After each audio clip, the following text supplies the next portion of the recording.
Hey guys, thanks for joining me on this episode of Flight of Fancy. Today I'm excited to bring you Richard. He's been serving the surrounding counties of Baltimore with his cleaning business, Maryland Janitorial Service. So Richard, thanks for joining me on Flight of Fancy. It's a pleasure to join you today. Thank you. So how's it going today? That's pretty good. Yeah. Nothing crazy, no bad calls. That's always a good day. Absolutely. So Richard, can you just tell us a little bit about yourself? I'm 38. Been in been in business for over 5 years now. We just celebrated 5 years in July. Ooh, congratulations. Thank you. I've been in the cleaning industry for going on 20 years, and father of 3, husband of 1. Nice. So, how and why did you get started in the cleaning industry? Like, what made you want to start your own service? I was broke. Okay. I was broke, and I was making a decision. I was at another job, and I was making a decision if I was going to go back to school or if I was going to start my own business. And the job I was working at, the boss was just so annoying. The thought of going to school to get a degree and then have another jerk of a boss and be ready to have to go somewhere else, I just didn't want to go down that road. So I started looking at companies that was easy to start. And I was already in the cleaning industry, and that was one of the easiest industries to at least start and be able to make a profit quickly. So I started with that, and I looked up ways to start a business and what were the best ways to get in business. It was do something that you're already doing. So it helps you learn. You don't have to learn the job and learn how to run a company. You just got to learn how to run a company instead of learning what you're doing as well. I mean, that makes sense. I never really thought about it that way because, I mean, I have like a lot of different ventures that, of course, I'm interested in. I know we talked about that before, but that's kind of a good way to look at it. I guess for me, that's a part of like my softball business. Like I've been playing softball for years, so obviously I know the game. I know what to do there. And I guess it's just a matter of just learning more because obviously as the years go on, different things, different rules come into play. And then, of course, your demographic of girls is, something else that comes into a factor too. So that's pretty interesting, a good way to look at, how to start your business or how to jump into it. Yeah, and definitely what you said is as you get in it and start running it, staying up to date on what's going on in that field. That's one of the key things that I've learned as a small business that we suffer from because we're so busy just trying to get work and just get product out and get sales that we're not focusing on where the industry is going. Like when you start, sometimes you may start your company and you may have been in the lead of the industry because you were hands-on doing the work. Whereas once you start running it, you have so many other things taking your time away. You don't know the industry, especially with technology and the way the world's moving, with so many things, the industry can change in the blink of an eye, and you're still operating with 10-year-old thought. Right. So. Yeah. I think we've all kind of been there with whether it be with us starting a business or working for other people, just with the software and just like, well, why can't we use this? And I think that goes to change sometimes. We might be a little hesitant to develop new ideas and stuff like that, but you got to be open to those things just so you can better yourself and obviously your business. When I first started, I just went in and my invoicing and my bookkeeping, I just had someone took them like 2 or 3 months to set up like different Excel programs and invoices and all this stuff. And I could have just went online and just found an invoicing company and they could have handled everything for $10, $15 a month. And once I found that out, I didn't even want to tell the guy who did all the work that I wasn't using anymore. But that's when I learned that whatever you have to always utilize the tools that you have that are available, especially if it's not overly cost, if it's not going to be a big cost to your company, it may save you money in the long run. Absolutely. So who or what inspires you to keep going on with your business? Who inspires me? Being broke again inspires me. It's I not guess a the person. what, maybe. It may being broke may actually be a person, Right, because yeah. it feels like they be chasing you. But who inspires me? My family, just not just on a support level, just seeing the different work that they do, and it makes me want to work hard. And outside of family and friends, I like seeing overachievers. I like seeing people who you would think they can only do this, or maybe because of their attitude, and you wouldn't know all the vast things that they're doing. And then when you start seeing it, it's like, wow, you really are doing so many things, and it opens your mind up. I look at, before we had all this technology, people were so many different things. Like they were blacksmiths, poets, like it was so many different things. They had degrees in multiple totally different fields. It was just all about educating and learning and growing. And now with the way society is, we're so streamlined into one thing. And I just like seeing a vast array of things. And it's pretty much what drew me into being a businessman. I couldn't come up with a degree when I first went to school, when I got out of high school. And I thought, I was like, all right, I'll just get a job. What I didn't know is if you become a businessman, you can always have your hand in a multitude of different things. And that's where I found my niche. And that's why I'm probably more prone to people who do a lot of different things, because it pushes me and let me know I can still do a lot more. Absolutely. Because, with you saying you were broke, they talk a lot about, I think the magic number is 7 streams of income, to be a millionaire or whatnot. But I think that is, pretty smart, because think about it. If you're only working one job, you lose that job or whatever, then it's like, what am I going to do? Right. But, if you have something else to fall back on, or you have multiple interests, you can market yourself, a lot better. Looking at celebrities and stuff like that, they might sing, but then they'll come out with a clothing line or a makeup line, or and of course sponsors, endorsements, and all that good stuff help as well. Concerts, ticket sales. So we can learn a lot from their mindset too. Just because if one thing stops, you got to figure out what to do next. Definitely. And I think when we see people that we see in these big, large endorsement situations, or these large companies, we think that we can't, well, they got money, that's how they got there. A lot of it is so small. And if you just, some people's philosophy is, you can't work on multiple things because you can't give it your all. If you're committed to multiple things, you can give it your all, long as you're not, all right, if this doesn't work out, I can still go back over here. Right. No, I'm making this work, I'm making this work, and I'm making that work. And then once it all comes together, it's like you said, I can lose a contract over here, but I'm also working on a store that I'm trying to put together. And then I'm going to start going into real estate soon. So I'm just using this as a startup point because it was easiest to get into. Right. I had the background on it, and as I'm growing this, I'm learning the other things that I want to bring revenue in. And then that way I can grow as a business and be a full businessman, where I'm not, because I've seen people in the cleaning industry where they may get a large contract, a contract with John Hopkins or whoever, Amazon or something, and they lose it. Right. Because I've seen people lose contracts just because someone changed and they already have a person that they love.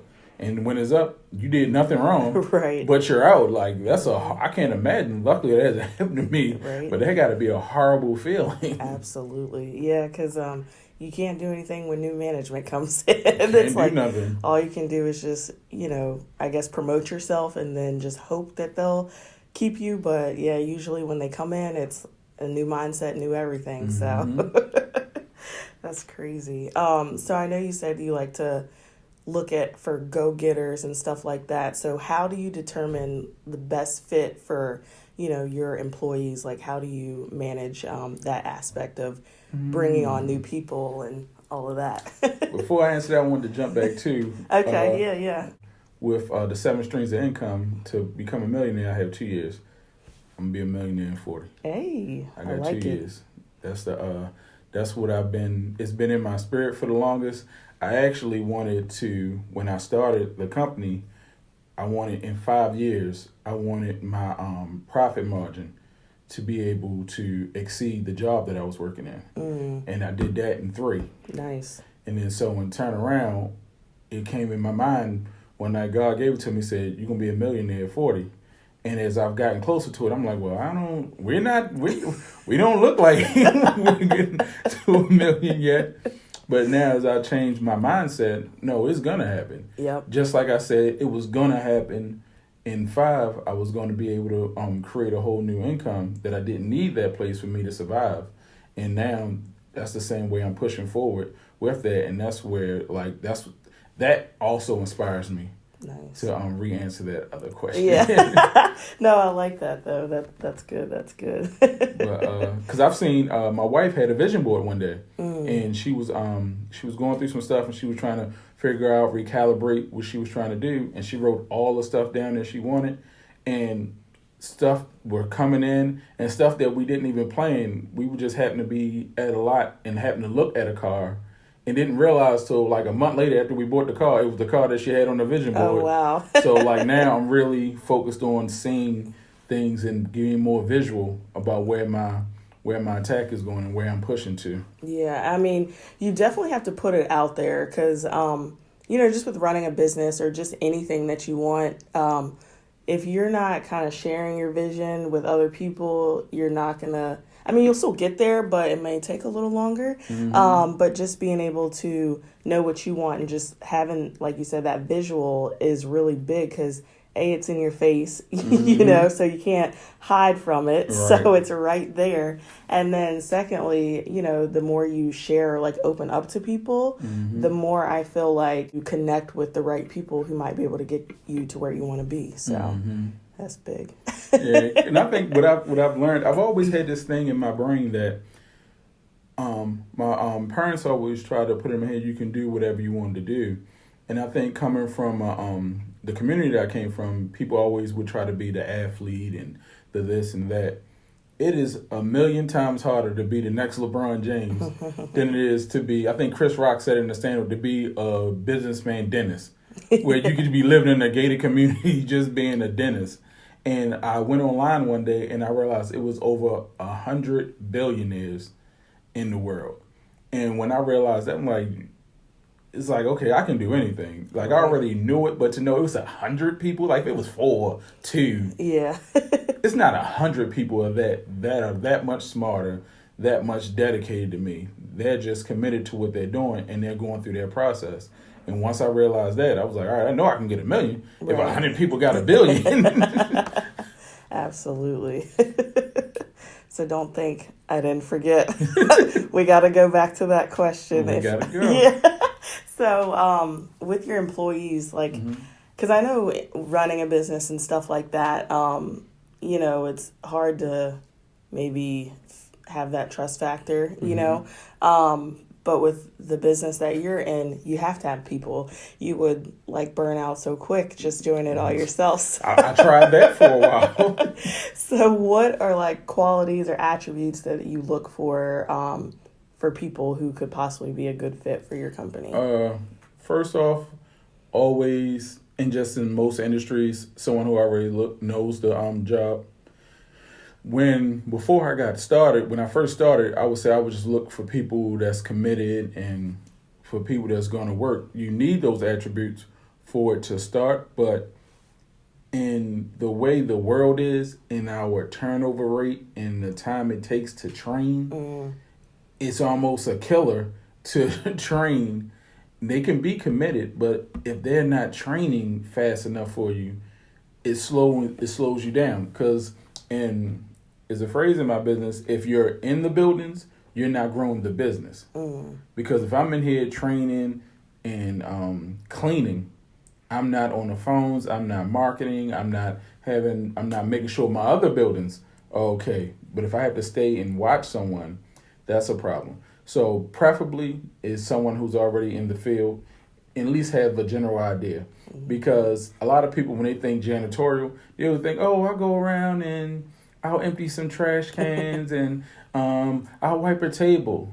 No, I tell everyone in my interviews, I say, so especially if they haven't done janitorial before, I say, so if someone throws up and number two's in the same all over the floor, you might have to clean that up today. Now, I've had that happen 3 times in 20 years, so it's not an everyday occurrence. Right. But it may happen, and you're going to have to be the one to clean it up. So I see how people respond and see about the context of what the job entails. And once I get them in, because what I typically do is I do in-building training before I hire. Mm-hmm. If I have a couple people that I'm interested in, I'll bring them in and let them work. And I'll see how their work ethic is. I'll see how their communication is. I'll see how they vibe with the people in the building. Because a lot of the contracts, you're there with the people more than I'm there with you. Mm-hmm. So if you don't seem like you're a people person, right, I can't have you around my people. And I look at my contracts, all my contracts as my people. I've built the relationship. We've grown together. And when I come into all my contracts, I explain to everyone that my job isn't just to clean. My job is to grow your company as well. Mm. Because as you grow, I grow. The first contract that I ever had, it was 2 days a week for like $200 a month. And we came in, we turned the building around, and it kept growing and kept growing and kept growing.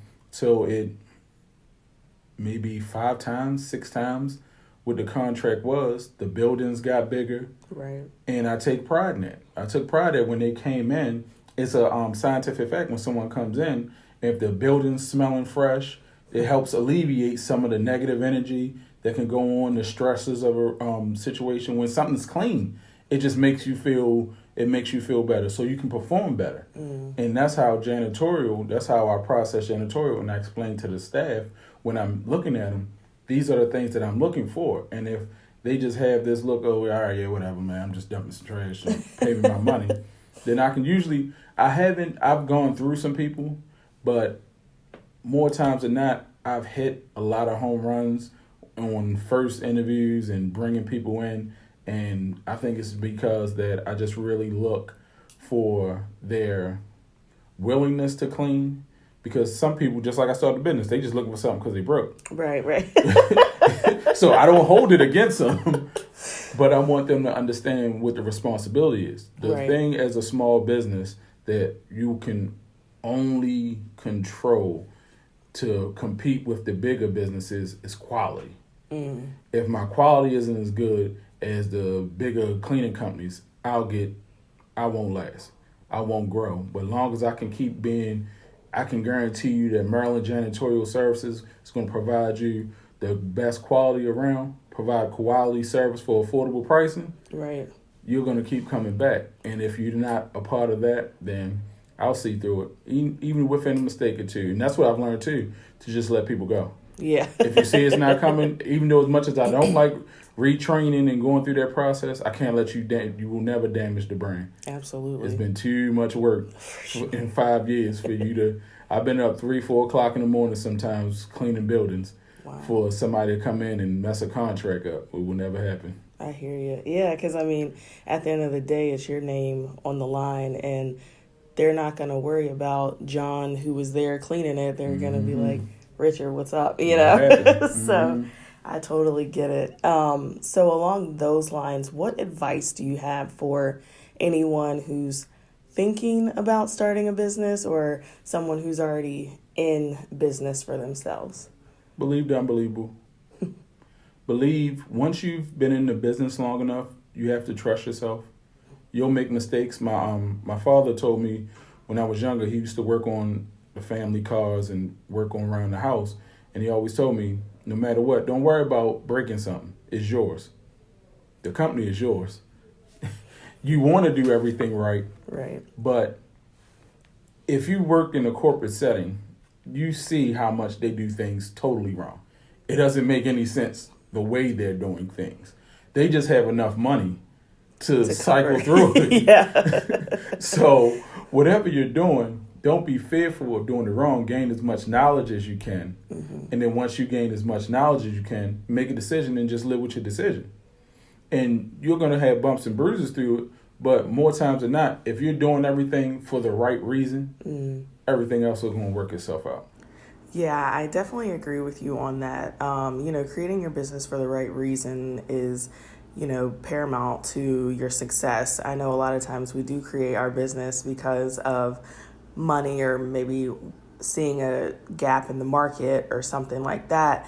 But I mean, I have been listening to other entrepreneurs and other podcasts and things like that kind of touch on the fact that if your sole purpose is, the money making, then it may not always turn out the way you want it to. So it's very important to have other motivating factors other than just the money. And, the one reward is that even though we are in business for ourselves, we are and we aren't, because we still have, clients that we cater to. But, at the end of the day, it's a little more rewarding to have something that you've created to help service other people. When you're dealing with your clients, and I always explain that to them, that I'm never the guy that if we have a written contract, I'm supposed to shampoo your carpets every 3 months, once a year, and you have a spill and you have a meeting coming. I'm not going to, you tell me about it, I'll go ahead and shampoo it that night. I'm not even going to send an invoice in for that one shampoo. I'm not going to charge you for that, because we're in a relationship. It's going to be ups and downs, because if I want to go by this book, it's going to be a day when somebody doesn't put in toilet paper. It's going to be a day when somebody gets slick and doesn't mop the floor. Right.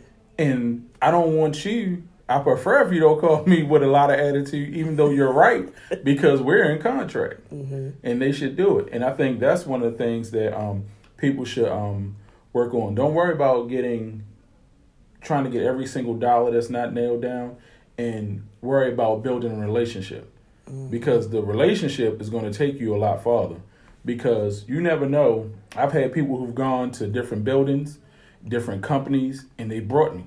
Look, I know a guy at the last place I was at, and that place was spick and span. He was a great guy. Right. He was this. He was flexible. He was understanding. And all those things will loom a lot bigger than the $40 or $50 for a spot shampoo that you charge someone, and people appreciate it. And one of the other advice I would give them is associate yourself with people who are in business.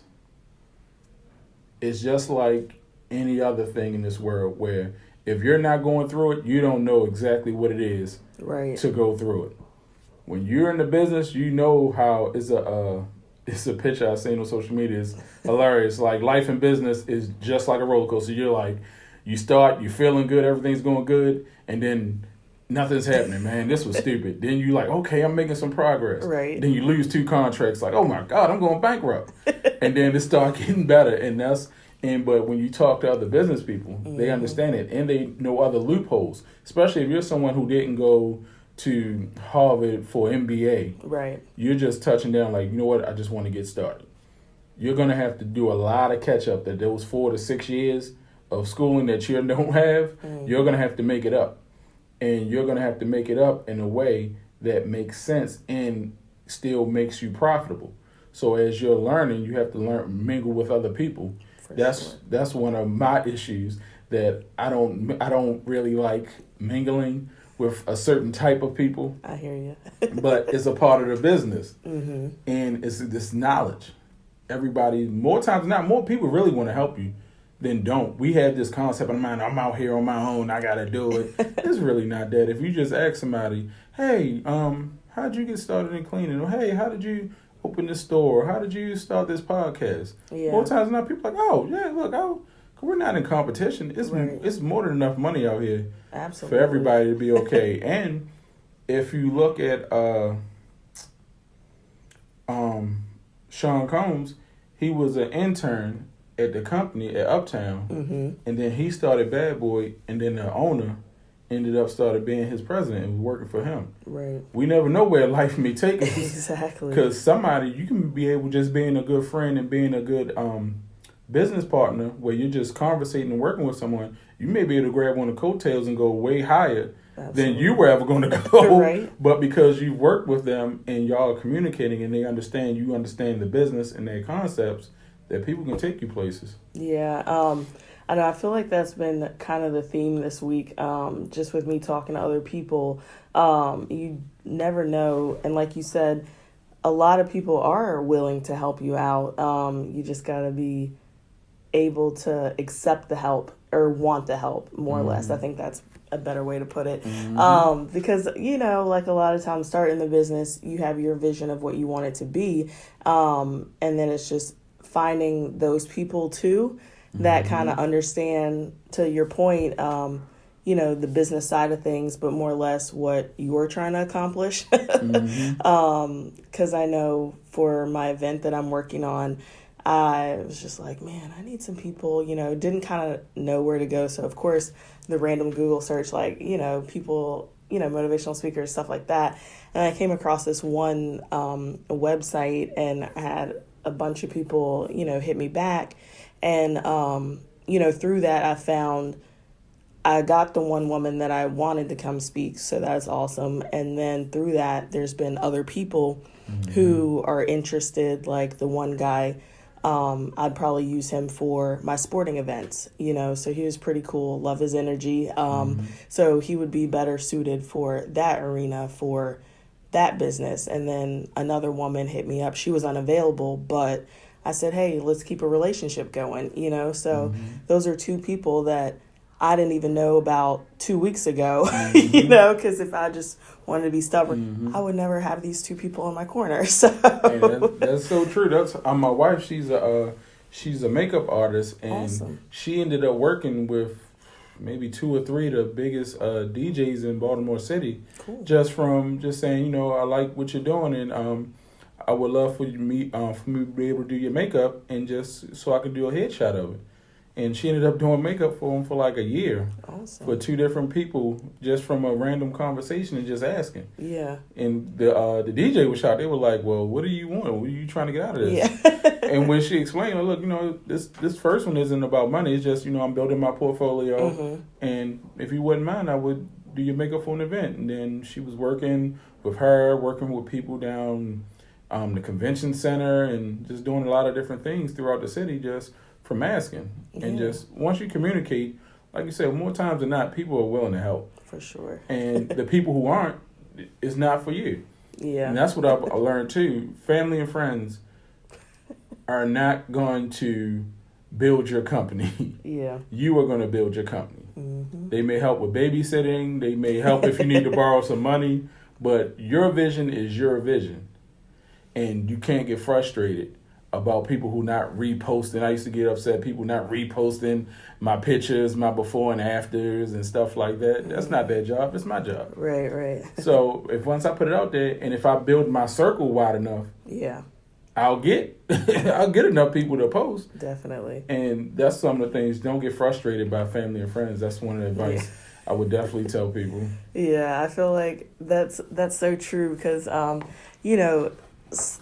I guess some part of us hopes and wishes that friends and family will be the ones to, support you through and through. But more times than not, it's a big negative. I think in the beginning, yes, because it's something new, like they want to help you see you succeed, whatever. But like as the years go on or months go on, I should say, it's kind of like, okay, got it. Yeah, that's your thing. That's not our thing. Right. But I mean, it's just more or less like the support factor. Just because for me right now, it's not like I need anybody to do anything per se, but just like having those comments like, oh, you keep it up, you're doing a good job. Like those are good boosts to keep you going because, running a business like you talked about, there's like a lot of ups and downs. And so when you get that praise, it's kind of like a secondary confirmation. Like, I'm on the right path. Right. And that's what it is. You need it. Absolutely. So I know we've been talking about a lot of different things, and as far as like growing your business and just growing yourself personally, but what podcast or books or, maybe events are you attending to help better yourself and just market? far as with the marketing, I do a lot of social media marketing. I do some mailing marketing where I send things out to offices, and I tell everybody, make sure you have a Google page and a website set up. Make sure you have professional business cards. And one of the key things that I explain to people, make sure you have your own email, your own company email. The people who more times than not, I'll speak for my field, in janitorial, the rooms and the meetings that you want to get in, more than likely they're not going to call mjs@gmail.com because you sound small. So make sure, when I had a yellow two-door Cobalt and a buffer sticking out the back of the trunk, my email was still rgreen at Maryland Janitorial Services.org. It sounded like an official company. It sounded like a large company. So that's one of the things when you are marketing, you have to make sure you're marketing yourself in the best way possible. So I would do mailers, I would do the emails, social media heavy. Every startup, small business should be prevalent on social media. I don't care what it is, because whatever somebody's into is on social media. Just like when we're talking around our cell phone and then you go on social media and now it pops up, the ad is popping up on your phone. So you have to understand the marketing game as much as possible, because I didn't understand it when I was young. I was like, man, why is Coca-Cola spending $100, $200 million in advertising? People know if they want Coke. Well, they're $1 billion business. They spending $200 million, $300, whatever they're spending, for a reason. Because we want people to make sure they never forget the brand. Because out of sight, out of mind. Dr. Pepper used to be really big. There's a lot of sodas that was really, really big and had a larger space.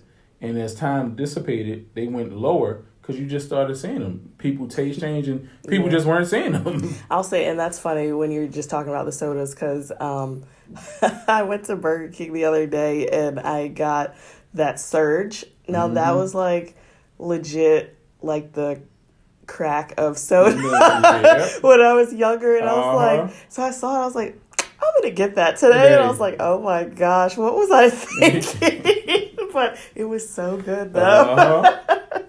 But yeah, definitely out of sight, out of mind. Because, like, I really didn't think about it until, like, I saw it. And I was like, oh, shoot, I'm going to get it, you know? And that's how I got, one of my second cleaning contract was, I didn't let people know at the job I was at that I had a company.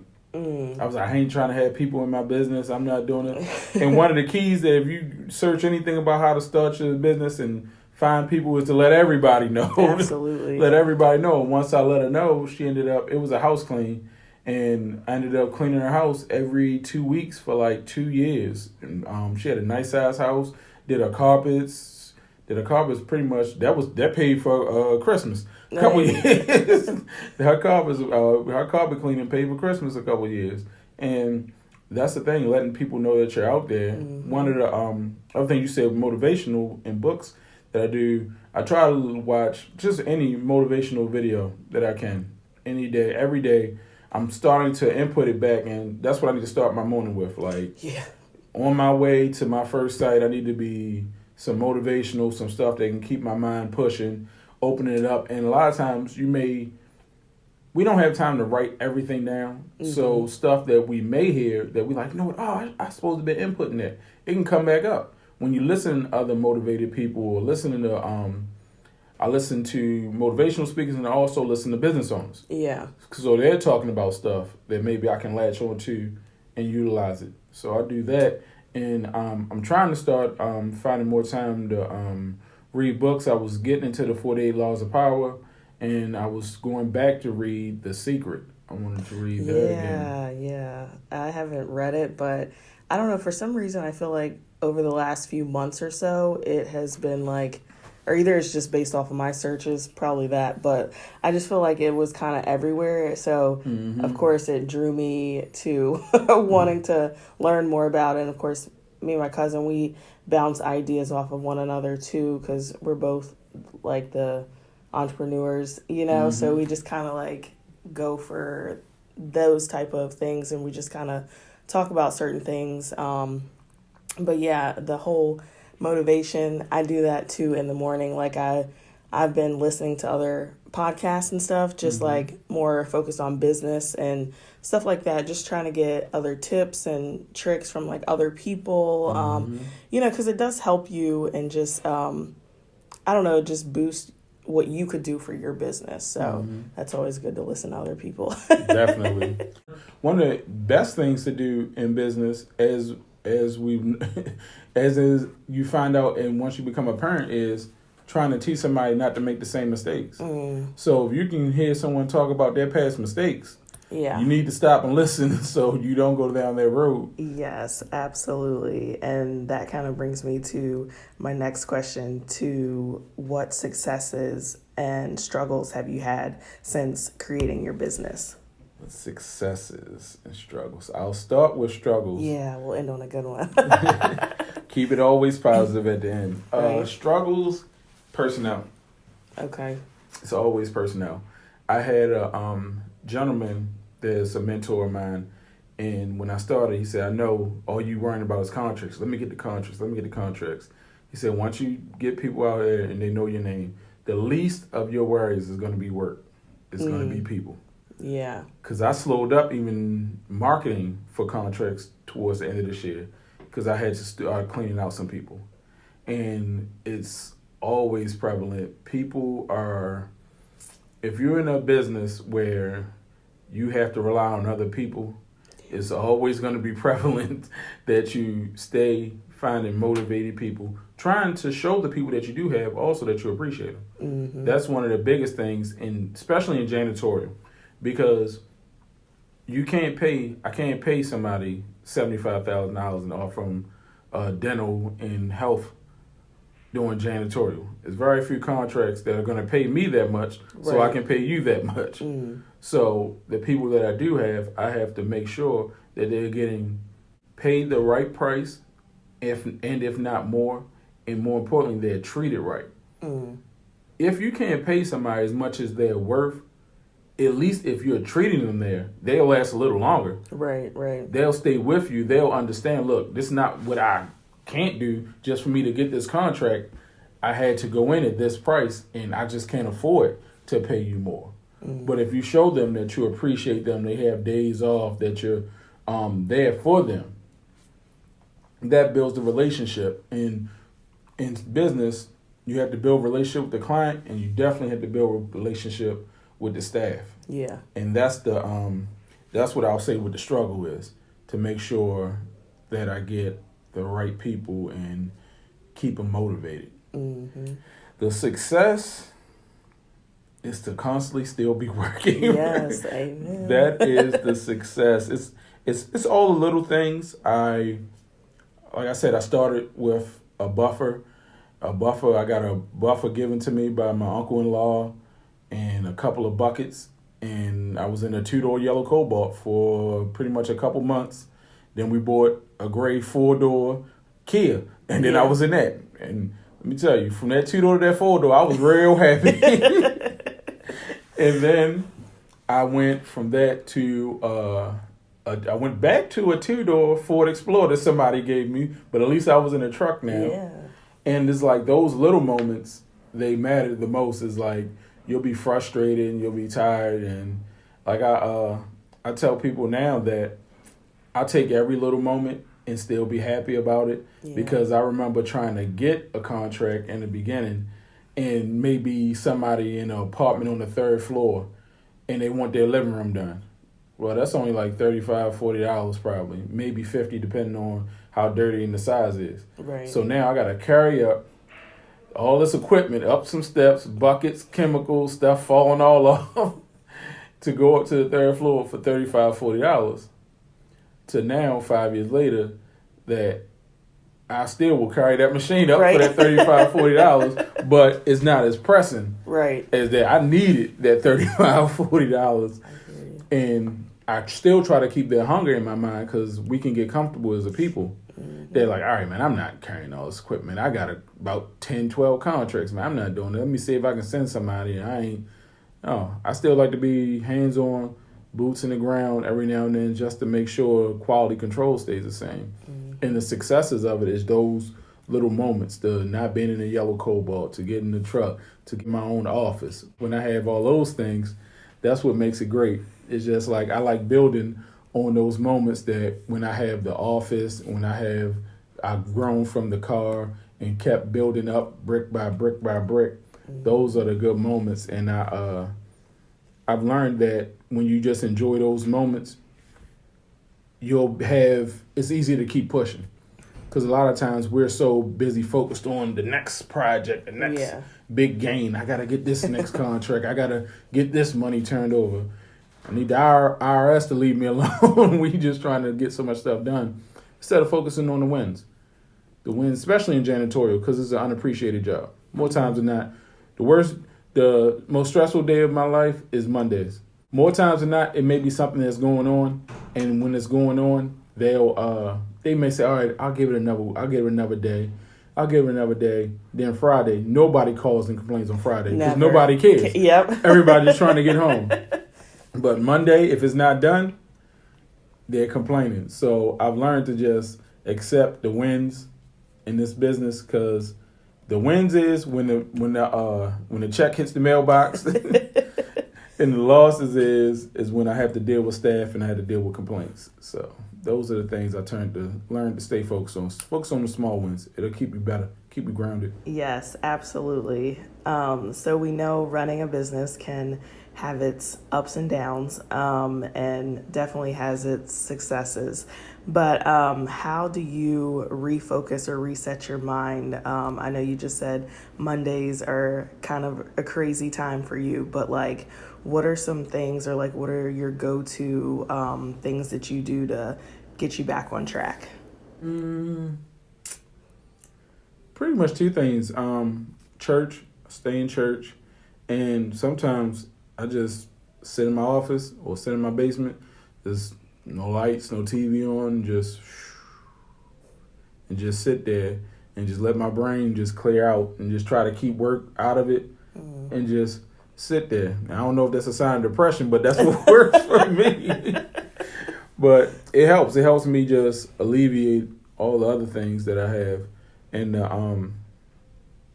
what I would say too is I try to keep a strong family balance too with it, and that helps me as well, because I never want to be.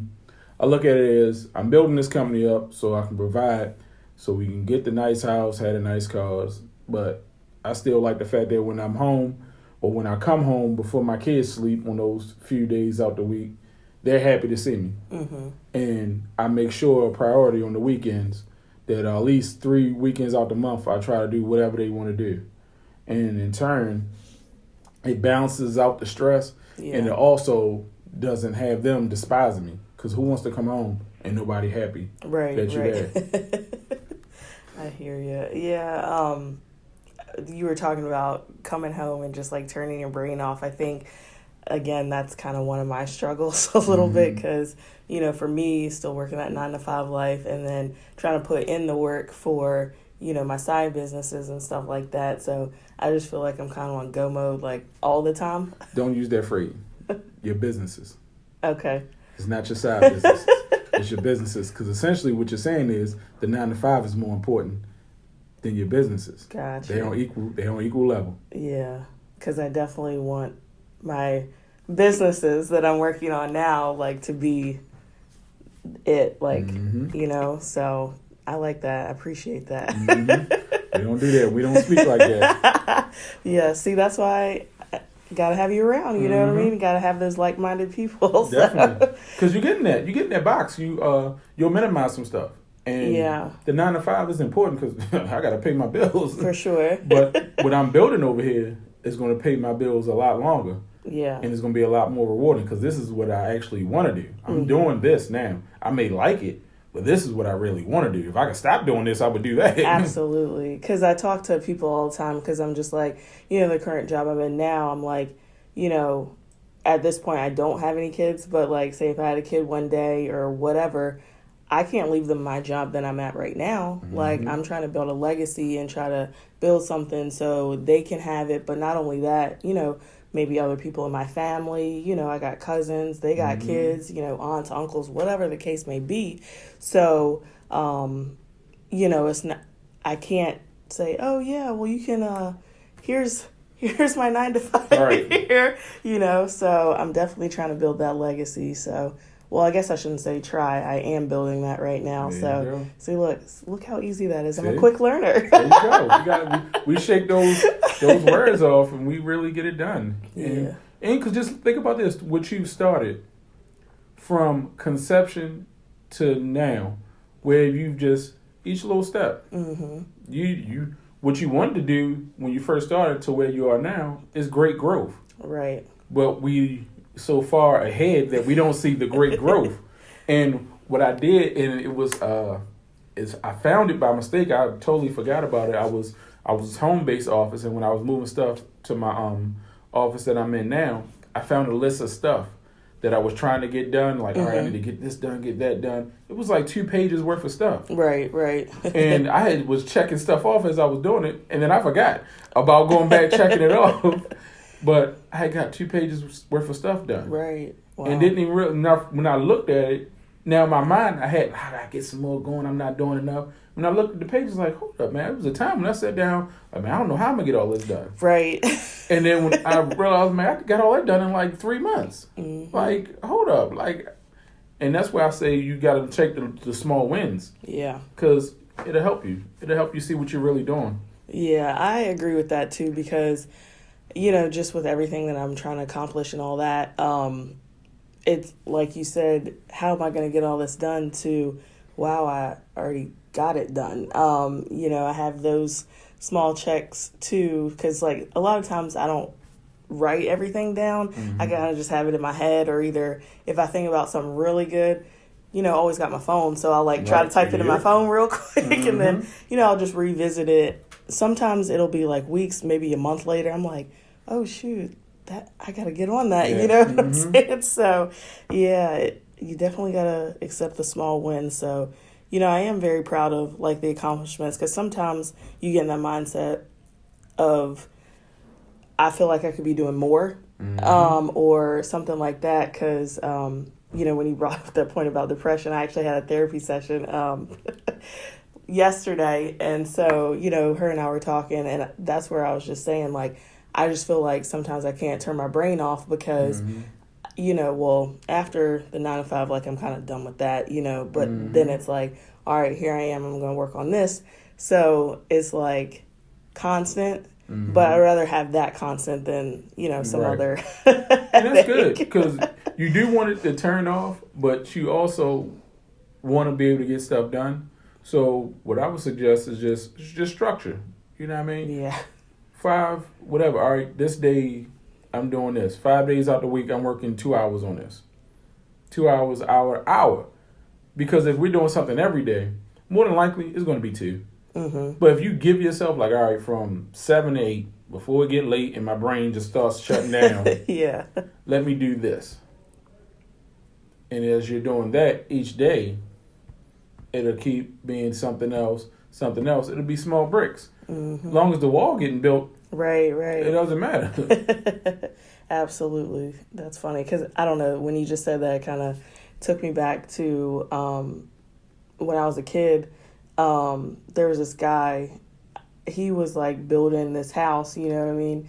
And, randomly we drive by, just depending on the course of our day or whatnot, and just seeing the progress, over, it took that man years, because he would get the bricks, I guess, from other people would drop them by and stuff like that. So it was pretty cool, the pattern and the design that he was trying to build the house and all. So yeah, steady is probably the best way to get it. So. Oh yeah, because you just don't have and then what happens is then you start getting frustrated because you're not moving as fast as you think you should, and then you're like, man, I'm getting behind. You start getting down on yourself. No, just a little walk, a little step. Will Smith, he has a 9 or 10 minute motivational video that someone put together. It wasn't Will Smith's, but it was based on a bunch of Will Smith quotes. And he was talking about how his father showed him how to build a wall. He said, look, we're not going in building a perfect wall. We just going to lay one brick perfectly. And if we keep laying each brick perfectly, we'll have a perfectly laid brick wall. And it's just that simplified. Just our minds make it more difficult. For sure. People are difficult. Yeah, extremely difficult. Yes. So what do you see? I mean, you've already accomplished a lot. You've been in the game for 5 years now. So that's big because I know a lot of times, 5 is like the magic number. It's either the make or break, but you're still making it. So what do you see is to come within your next journey, or like in this journey, I should say? I'm officially open a couple more businesses next year. Definitely one at the least. And what I've done so far in the 5 years, I've always doubled the amount of contracts that I have each year. So I'm going in my goal is to double again. My supervisors hear me talking and they get nervous. Like, man, we're going to be all over the place. Yeah, you are. But that's the goal. I have 15 reoccurring contracts now. Nice. So we're going to be 30 by the end of 2020. Cool. We're going to be at 30 in that way when we'll get there. So that means by 2021, I'll be at 60. So if I'm at 60 contracts, I should be close to my million. Absolutely. But that's the goal, open another business, either start my store or start real estate, one or the other, and double the business. I want to keep doubling. That's what the goal is. I like it. Well, I definitely believe that you will get there. So we'll definitely have to do a revisit when you're 40 life. So we'll see where you're at. Yeah. So you definitely got it. But before we get out of here, where can my listeners find you? Like, where can they find you on social media or like email, all that good stuff? You can find me on Google, Maryland Janitorial Services. You can find me on Instagram under Maryland Janitorial Services, Facebook. You can call me. You can email me at rgreen@marylandjs.com. We are open for business. Awesome. Well, thank you so much. Well, thanks again for being here tonight. It was a pleasure. It was truly a pleasure. Thank you. Well, guys, that concludes another episode of Flight of Fancy. Make sure you like this episode and subscribe so you don't miss future episodes. But until the next one, keep creating.